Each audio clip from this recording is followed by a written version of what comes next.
দেখতে ইচ্ছে করে, আমাদের কিন্তু জানতে ইচ্ছে করে যে আমাকে মানুষ সত্যি কতটা ভালোবাসে, এবং সত্যি তাদের সামনে গিয়ে যদি দাঁড়াই তখন তাদের চোখগুলো দেখতে ইচ্ছে করে।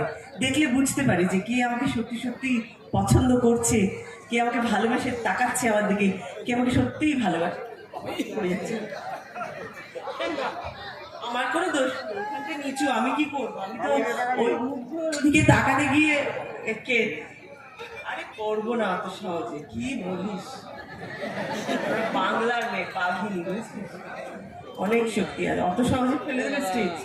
একটু মুগ্ধ হয়ে একটু দেখছিলাম সবাইকে, সবার চোখগুলো একটু দেখছিলাম, একটু আলো দাও না ওদের দিকে, একটু দেখি সবাইকে, একটু দাও না আলো, আমার শ্রীময়ীদের মুখে একটু দাও না আলো, কত সুন্দর সুন্দর সেজে এসছে সবাই। হ্যাঁ, পেছনে সবাইকে আমি দেখতে পাচ্ছি না, অনেক দূরে দূরে যারা বসে আছে, একটা মায়ের সাইকেল দেখতে পাচ্ছি। অত মুখ থেকে বসা কি আছে, ঠান্ডা লাগছে এত, পিঙ্ক চাল গায়ে দিয়ে। হ্যাঁ, এইবার আমি সবাইকে দেখতে পাচ্ছি। বাংলা লাইটিং